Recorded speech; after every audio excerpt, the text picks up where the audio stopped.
This one. Yeah.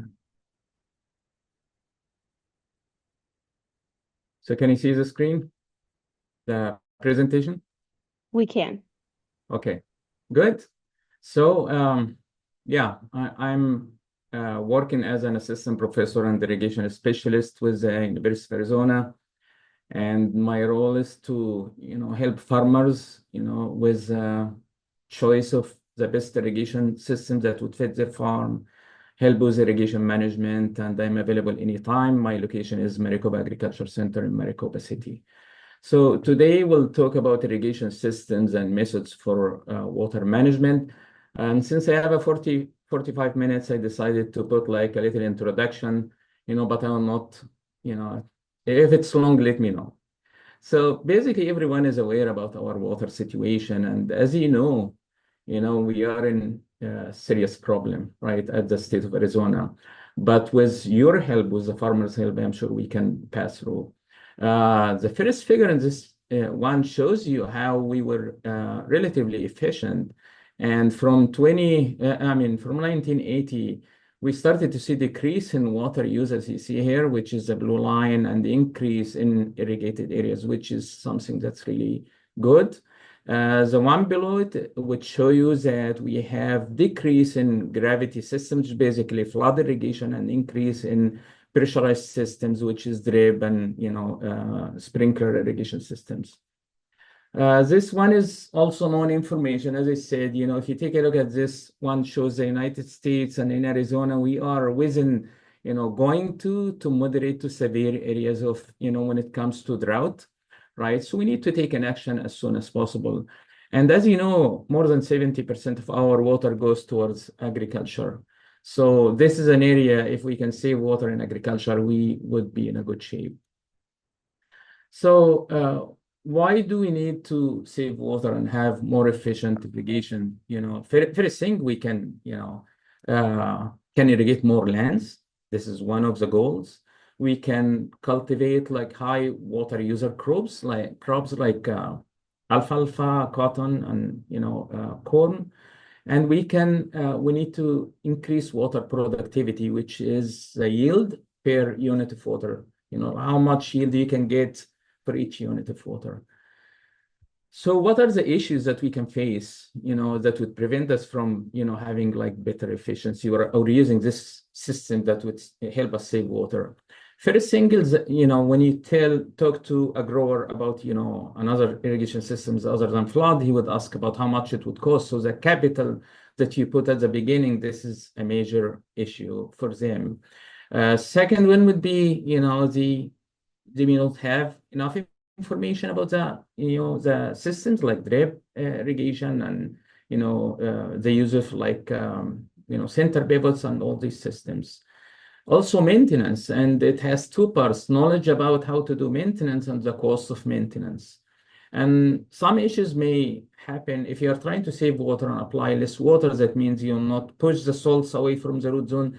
Then you start having salinity issues in the soil.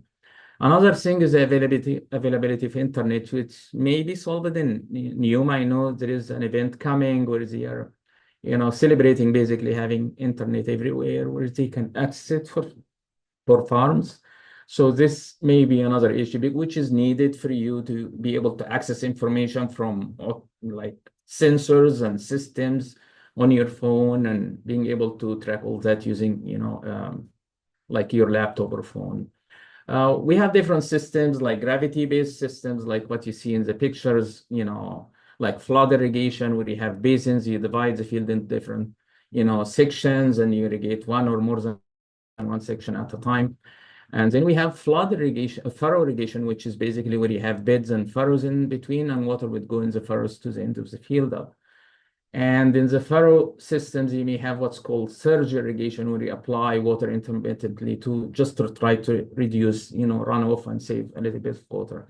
And recently, we have a system called gravity drip irrigation system provided by Drip company, where you don't have to use energy or, pumping. Basically, all you need is just a head of water at about 2 to 3 feet above the surface, and that's good enough to push the water through like laterals or drip tapes. So advantage, disadvantage, well, we all know that, so I'll not go through that a lot. But in general, the gravity systems, they are simple and they have low maintenance, but they have also some disadvantages. For example, like, yeah, you have to have high flow rate to be able to have high efficiency. If you take a look at that brown area in here, you would see if you apply water at low flow rate, more water would be applied at the beginning of the field compared to the end, right? As you can see, the red area means we don't need that water that infiltrated deep below the root zone. Compared to high flow rate, where you can apply the water, it will go to the end of the field quickly, and your infiltration at the beginning and end is about the same. And we have the end drip system or gravity drip system. Again, it's an easy system to operate. It doesn't require any pumping or energy unless you would need to pump the water from, like wells to put it inside that, tank in here, right? And basically you need to apply, it has a drip tape, so you can apply the water exactly when it's needed. Same thing for fertilizer. It has less labor. Disadvantage that we discovered when we use the system, but not everywhere, right? Like clogging of emitters, because you have water at low pressure, you apply acid, it would help, but at the same time, you don't have the pressure that would help with, pushing the salts away from the emitters. You may not be able to put it below the surface more than 2 inches, so you have like issues with machinery and rodents, and also you'd have issues with salinity like any other drip system. We face some issues, as I said, that what I talked about, would result in like relatively lower distribution uniformity if you don't apply like enough acid, right? And irregular flow rates. And these are some issues that we had in our field experiment. But recently I visited a field in Safford, and they looked really good. So the company is making progress towards making the system better.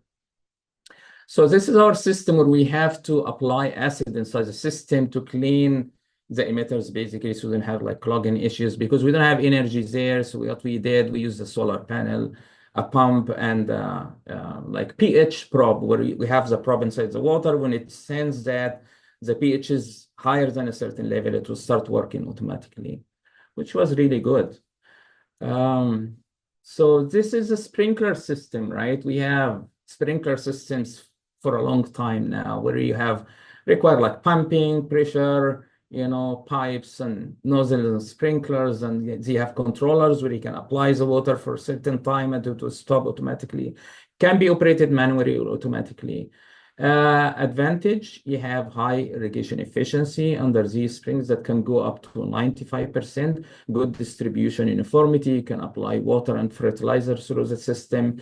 You can save water and time and labor. Disadvantage is that, the cost, again, this is very important. Everyone would ask how much it would cost. Roughly, I would say in some fields, because we received applications as part of the irrigation efficiency program, some of the fields require like $2,000 per acre, other fields require like $3,000, but I would say it was within these two numbers.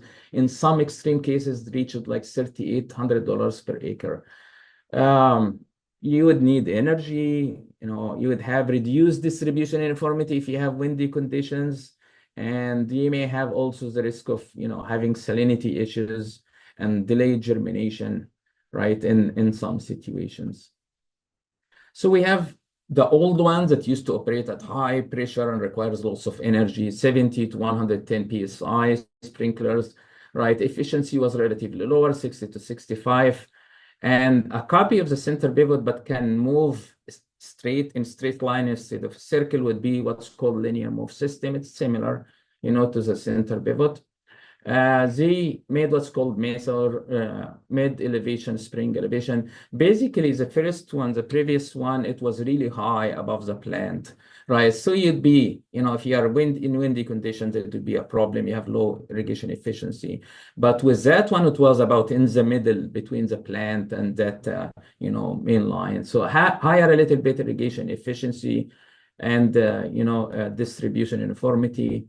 and can operate at 25 to 40, which is lower than, the other one we talked about. The LISA is another system, low elevation spraying application, where you operate also at even lower pressure, 6 to 15 psi, which means less energy required to run the system.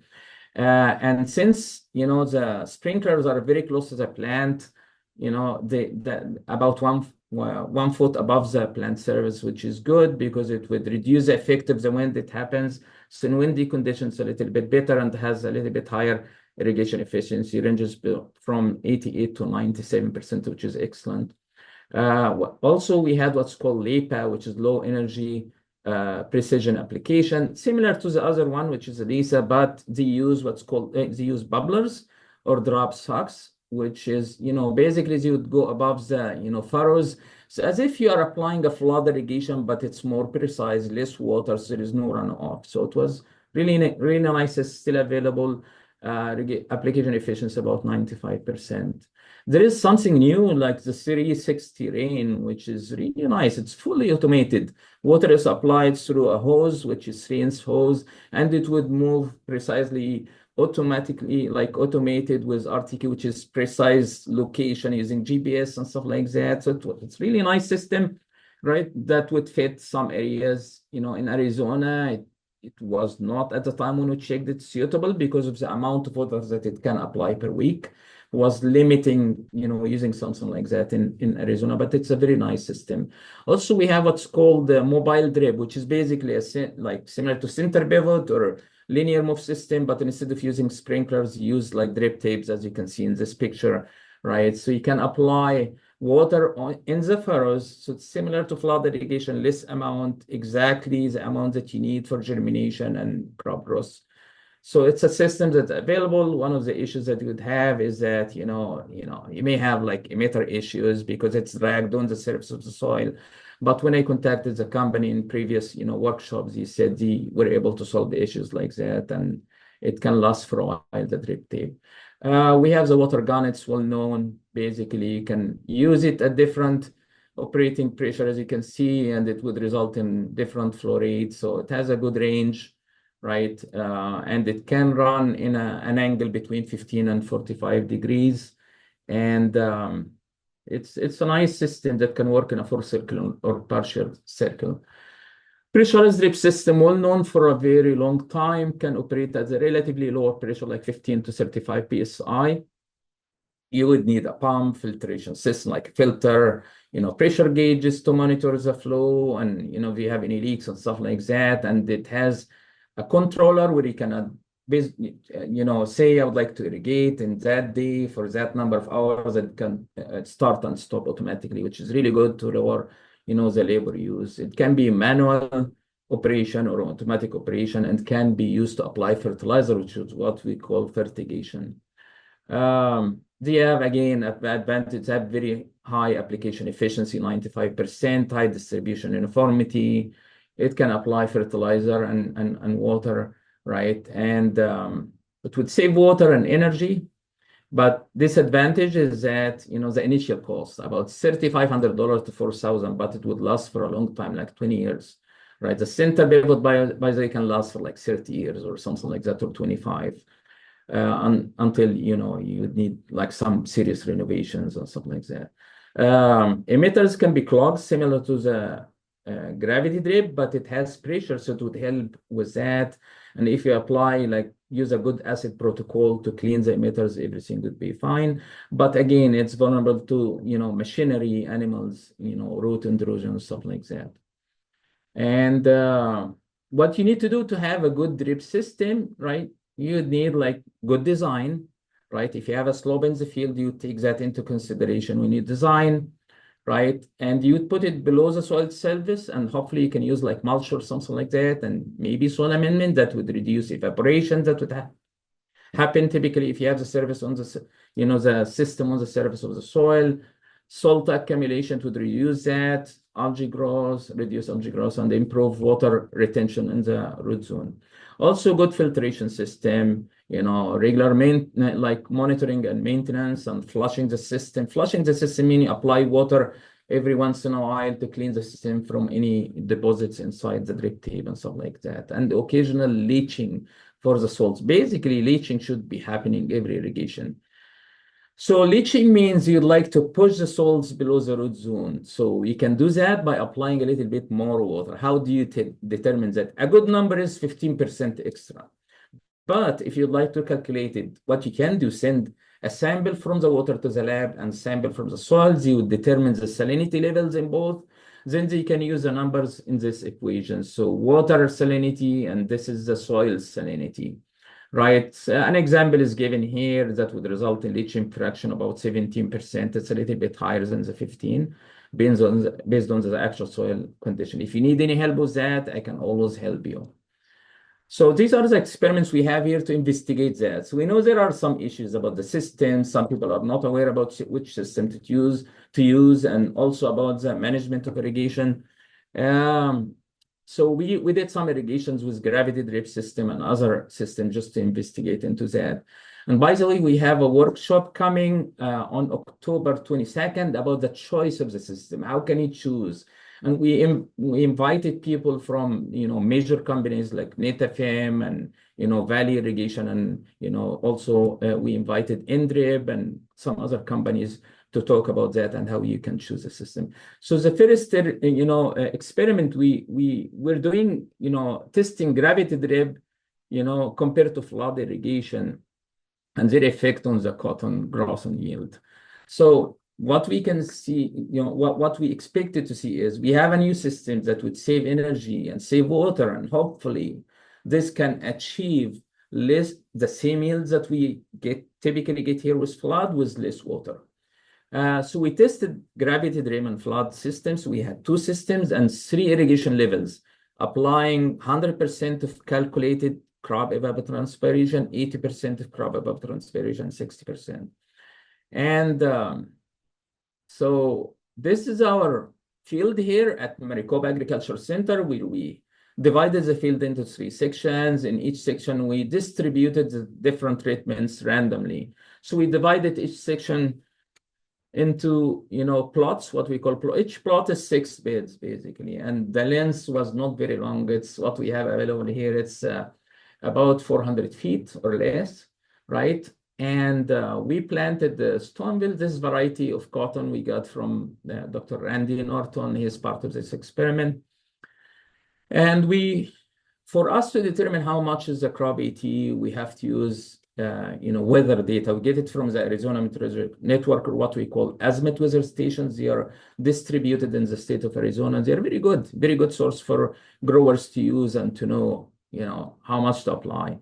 Also, we're calculating soil moisture content using what we call neutron moisture meter, which is something above here. It has a radioactive source. It would send neutrons. They would come back slow. Then we would know how much is the soil moisture content. For us to measure, we have to lower this source, which is that orange one. Inside the tube, which is this one, we buy from Home Depot for $40 each. And at each depth, we can get the soil moisture content. So we use that along with the model along with an irrigation model. They call it soil water balance model to calculate water use or water use for the drip under 100%, which is basically the fully irrigated treatment for drip, and the F, which is the flood, right? So we calculate for that. So we apply 80% for that, for the 80% treatment, 60% for the 60% treatment. And this is summary of our results in that table. As you can see, gravity drip irrigation resulted in using more water even than flood, and I will tell you why.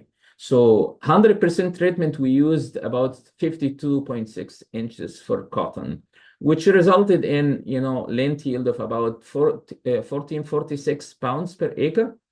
And for flood, it was less because we used less water, like 1113 or about 45 inches, or 46 inches, resulted about 1299 pounds per acre. The reason for that is for drip irrigation, it would apply water in the root zone. Plant would feel, oh, I'm good. I would like to grow more vegetative growth. So we tried to apply growth regulator, but the problem is the machinery that we have at MAC didn't fit our plot size. We applied only once for the entire field at full rate, second time at half the rate. Then we stopped. We didn't want to affect the low irrigation treatment plots, because if you apply growth regulator for plants that are under deficit irrigation, they may give you no yield, basically. That resulted in more vegetative growth, which means more water use, basically. But we noticed that for gravity drip receiving about the same amount of water as flood, it resulted in about the same yield, like 1279 compared to 1299. So at the first year, we didn't see advantage of using gravity drip compared to flood. For lint quality, we didn't see really a big difference, even though some scientists said that if you apply less water, it would affect the, quality. Anyway, for that experiment, the conclusion is that when you apply more water using gravity drip, the gravity drip resulted in higher yield, but at using higher amount of water. When you apply the same amount of water for drip and flood, it resulted in about the same yield as you can see here, right? No big difference between them. And we had some clogging issues because the acid protocol that we used in the first year was not good. And this study is repeated this year, and we have way better results, but I cannot share right now until we finish the experiment. So we have also an experiment. So sorry, yeah, I forgot that I have a slide about that. So this year I don't have the yield yet for cotton for the same experiment, but as you can see, the second year had way less water use, 18. See, you can compare 100% gravity drip received last year, 1337 millimeter, okay, which you can convert to inches dividing by 25.6. Sorry about the numbers, they are not in inches.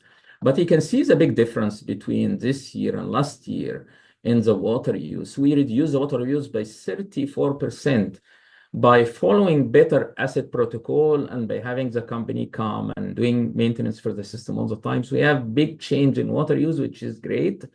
At the same time, the field looked way better, but the yield we are not sure yet. We'll share that with you once we have the result this year. This is just showing you the different amount that, this is a cumulative amount of water application in the experiment in the first year compared to the second year. So you can see that way below, 1,000 millimeter compared to this one, we reached like 13 millimeter. Another experiment is called OpenET. OpenET is a satellite-based data that would give you your crop water use on a daily basis, which is really good tool. It's free for every farmer to use. We can help you set your field. Basically, you need to make an account on them, and it will send you like daily data that you can utilize to manage your irrigation. So we did an experiment on that, evaluating the performance of OpenET models for alfalfa grown in Arizona. They have 6 models. They use different models to calculate like water use. We evaluated all that, and we had a very good results. So we had few studies evaluating OpenET for alfalfa specifically, and of course in Arizona mainly, right? So it's a very nice tool that farmers can utilize, especially for high water user crops like alfalfa.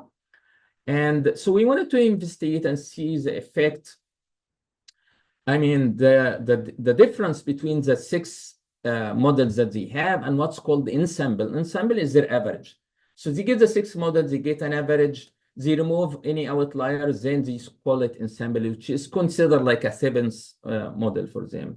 Also, they determine the most effective OpenET model that can be utilized, right? So basically, we did an experiment in Buckeye in a farmer's field, right?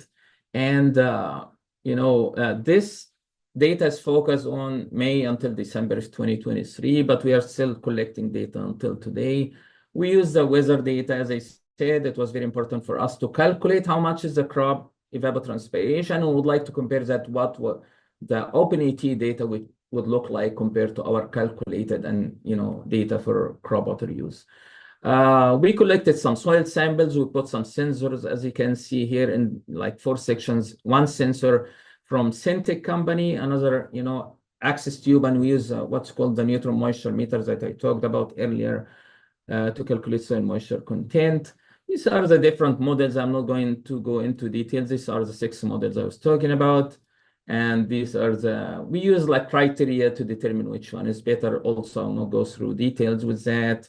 But this is what I wanted to show you. So basically, the dashed line indicates our average crop water use based on our calculations. So we wanted to compare that to each model, how much it would predict the crop water use. So the X is the prediction for the model. If you see the X above the dashed line, that means the model is overestimating. If you see it below the dashed line, means the model is underestimating. So these are the 6 models. As you can see, all of them, some are overestimating, some are underestimating. The closest one was the ensemble. I'm talking about the average, right? But we still see difference, and research indicated difference between negative 15% to plus 20%. So more research is needed in that areas, but still that OpenET like platform is really good for farmers to utilize. If you need any help with that, I'm really available to help anytime, and so you can see if you can use that for irrigation scheduling. Right? So no details. So in general, in conclusion, we can talk about, we have 6 irrigation models and what's called the ensemble. We investigated all of them. They are all relatively correlated well with our calculations, right? About, this is called R square, which shows you how the difference between our calculation and their prediction. So we had some models that overestimated, which are these 3 models. The metric and SIMS and SSAB, they underestimated. Overestimated, I'm sorry, the other one underestimated. And in general, the ensemble was the best among them, right? And this experiment indicates that, yes, you can utilize the OpenET data. It's available for free. You can use it for management of your irrigation and to see where you are and how much you need, and also to plan for, how much water you need along the season. And when it comes to the irrigation systems and,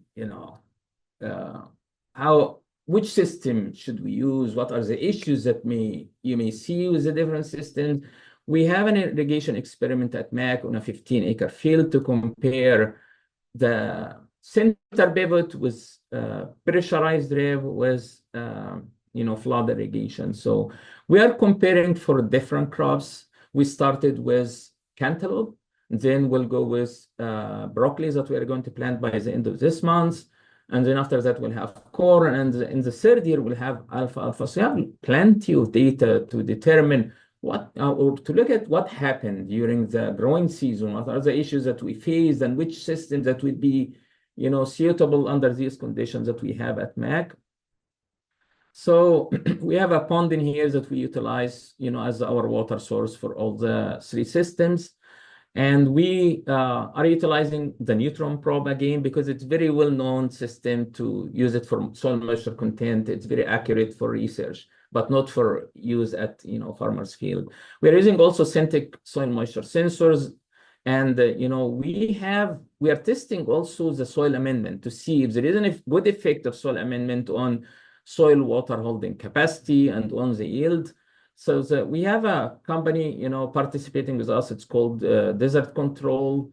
So they're using their soil amendment. They are putting some sensors to test, which is Sensoterra. So we have different sensors that we are testing in that experiment. In Maricopa, Farm Day, we are going to show everyone who's going to attend. I think it's in November.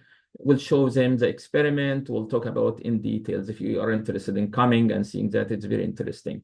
We're testing 2 irrigation rates, 100% of calculated crop evapotranspiration using an irrigation model, and 80% of crop evapotranspiration. So we calculate for the 100, and 0.8 or 80% of that we apply for the other treatment.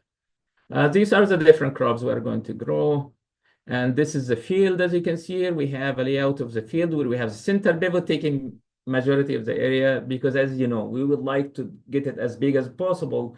And our field is about 630 to 640 long. So what we did, we got a system that would cover the entire field.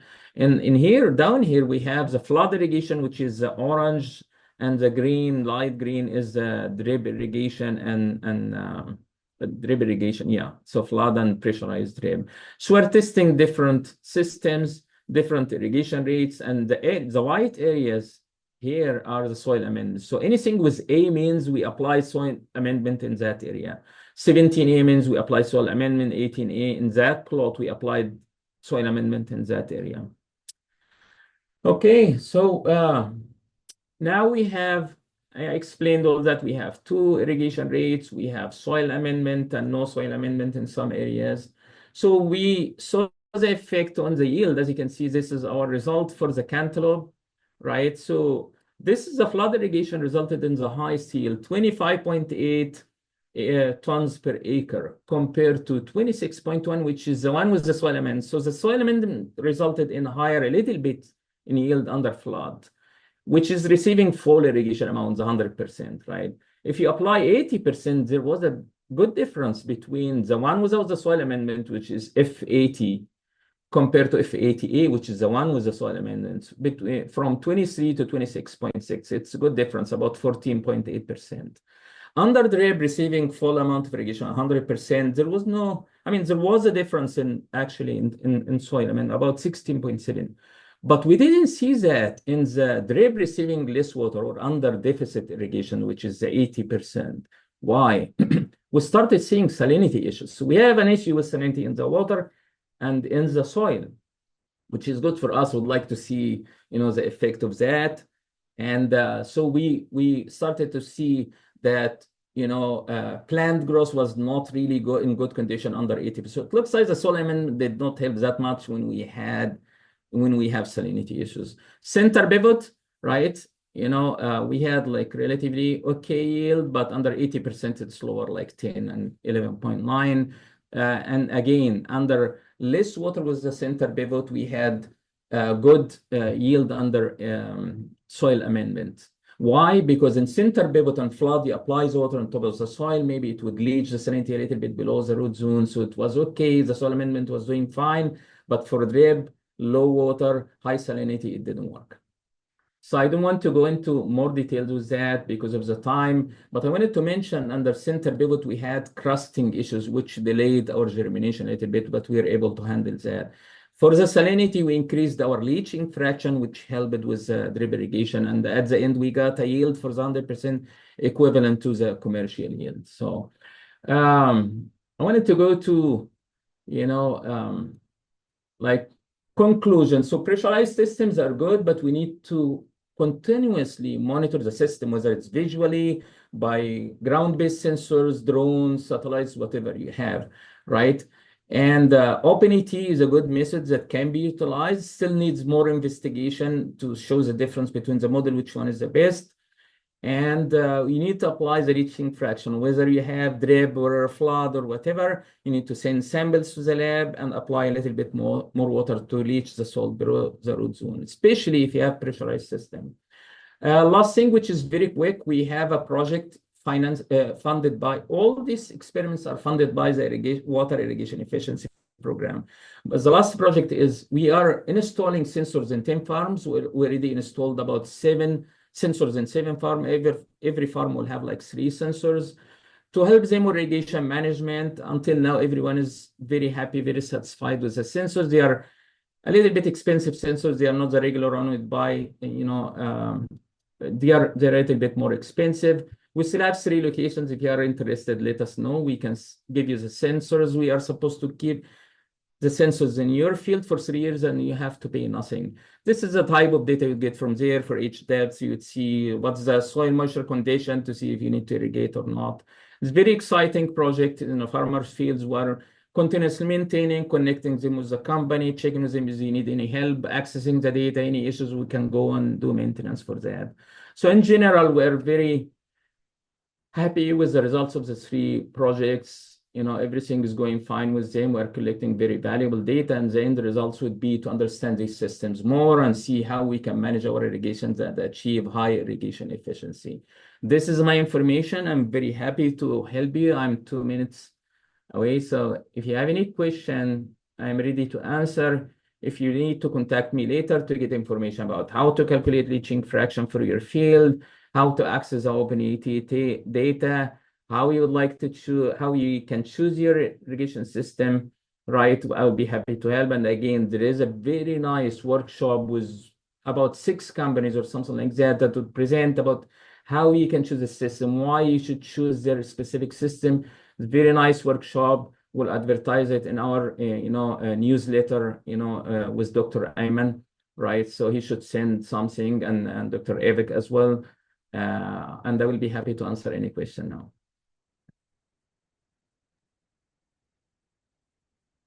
Thanks, Dia. That was amazing. And that Thank was so you. much information.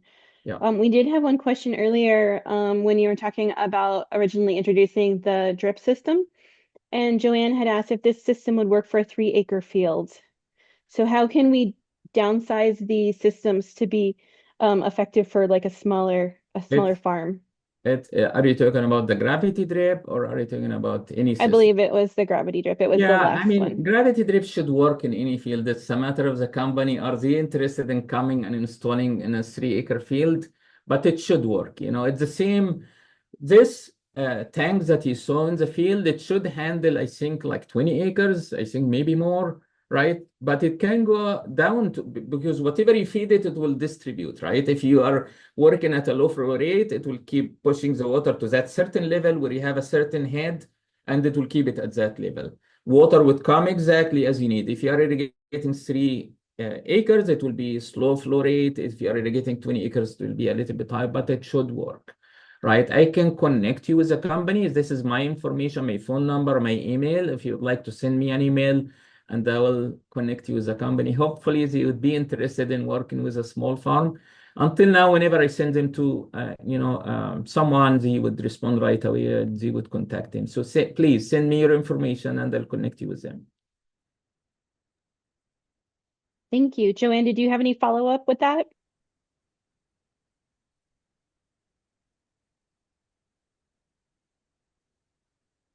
Nope, she's good. All right. Right?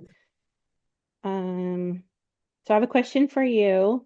Sure. If you could give one piece of advice to a beginning farmer that has not worked with irrigation before and they're just starting out, what would be your advice on where to start? I would say the least information you would need is your soil moisture content. I know that most farmers, you go and check by hand, which is great, by the way, but the problem is it's only in the topsoil, right? I know some people, they're really good with that.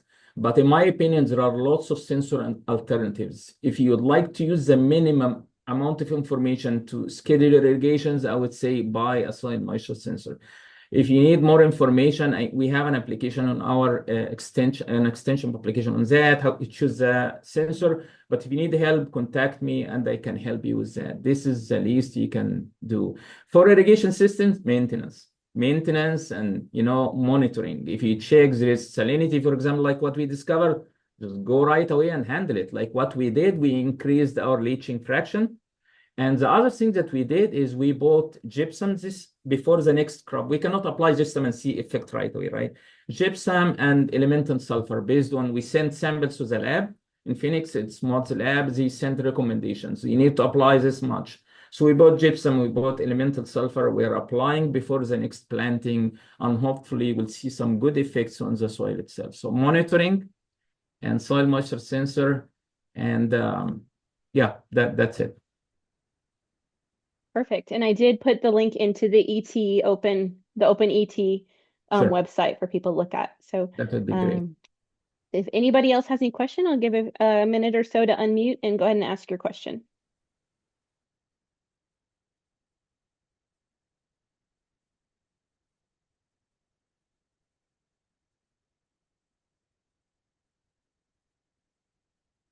That's it. So yeah, sorry if it was a little bit long, but I wanted to fill the 45 minutes with useful information that I can.